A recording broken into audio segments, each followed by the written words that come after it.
एक आदमी जब अपने नए पोस्ट पर पर्सनल बॉडीगार्ड बनकर पहले ही दिन पहुंचा तो उसने सिक्योरिटी सिस्टम में एक बड़ी खामी पकड़ ली। अंडरग्राउंड पार्किंग होते हुए भी अफसरों की गाड़ियां खुले ग्राउंड पर खड़ी थी, जिससे होम मिनिस्टर ओपन एरिया में आ गए और अटैक का रिस्क बढ़ गया। इसलिए जब उसने अपना इंट्रो दिया तो उसने तुरंत इस पर सुझाव रखा। अंडरग्राउंड एंट्री के इस्तेमाल पर डिस्कशन हुआ, लेकिन जूलिया चाहती थी कि लोग उन्हें देखें और उनकी मौजूदगी महसूस करें। पॉलिटिशियन को अपनी प्रेजेंस दिखानी ही पड़ती है, पर जूलिया के बॉडीगार्ड डेविड के लिए ये कोई अच्छी खबर नहीं थी। उसका काम था जूलिया की सेफ्टी सुनिश्चित करना। जब जूलिया अपने ऑफिस में होती तो वो लगातार बाहर खड़ा रहकर आने जाने वाले हर शख्स पर नजर रखता और किसी भी अनयूजुअल मूवमेंट को तुरंत पकड़ने की कोशिश करता। लेकिन रात में जब वो जूलिया को घर छोड़ने जाता तो रास्ते को लेकर दोनों के बीच अक्सर मतभेद हो जाते। मौजूदा लंदन की सिक्योरिटी सिचुएशन देखते हुए डेविड ड्राइवर को हमेशा रूट बदलने की सलाह देता। जूलिया को यह व्यवहार असामाजिक और अनकंफर्टेबल लगता। मन ही मन वो डेविड के इस रवैये से खींच भी रही थी, लेकिन वो बहस नहीं करना चाहती थी। जो बात उसे और परेशान कर रही थी वो ये कि जब वो घर पहुंची डेविड ने उसे दरवाजे पर रुकने को कहा और खुद पहले अंदर जाकर चेक करने लगा। उसकी ये सतर्कता जूलिया को बेवजह की कंट्रोलिंग लगी। बावजूद इसके कि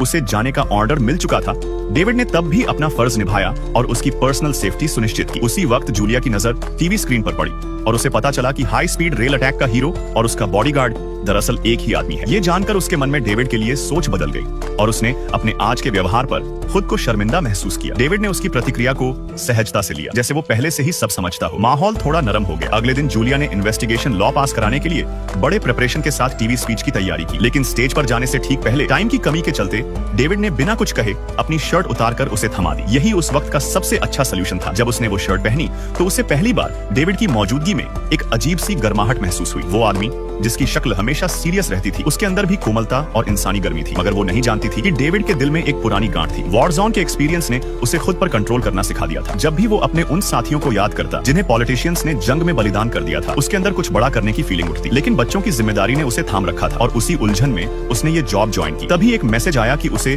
तुरंत ऊपर बुलाया जा रहा है। वो तेजी से भाग पड़ा, रास्ते में गैर जरूरी लोगों को हटाते हुए लिफ्ट में चढ़ते हुए गन चेक की और गहरी सांस लेकर खुद को तैयार किया। शुक्र था कि ये सब एक फॉल्स अलार्म निकला। दरअसल वो पुरानी असिस्टेंट जिसे जूलिया ने बिना बताए हटा दिया था, ऑफिस में हंगामा कर रही थी। डेविड ने उसे शांति से बाहर एस्कॉर्ट कर दिया। पूरी घटना में एक बात साफ थी, डेविड हमेशा उसकी परछाई की तरह उसके साथ रहता। जब वो बाहर पहुंची उसने देखा कि जो गाड़ी उसे लेने आई थी वो बेहद महंगी और लग्जरी थी। साफ था कि वो किसी पावरफुल और अमीर बैकग्राउंड से थी, मगर डेविड के लिए ये मायने नहीं रखता था। एक बॉडीगार्ड की डेली लाइफ में सिर्फ सिक्योरिटी ही नहीं, कई बार लोगों को उनके रिस्क से भी बाहर निकालना पड़ता है। उस दिन जब उसने उसे उसके पावरफुल एक्स हस्बैंड से छुड़ाया, उसने पहली बार डेविड को सम्मान और राहत भरी नजरों से देखा। अब उसे डेविड की रोज की सिक्योरिटी चेक्स बोझ नहीं लगते थे। वो बस चुपचाप दरवाजे पर खड़ी रहती। कमरे में लौटकर उसने डेविड को उसकी धोई हुई शर्ट वापस दे दी और फिर हल्की मुस्कान के साथ उसे ड्रिंक के लिए इनवाइट कर लिया। अब माहौल हल्का हो चुका था और उनकी बातें धीरे धीरे बढ़ने लगी।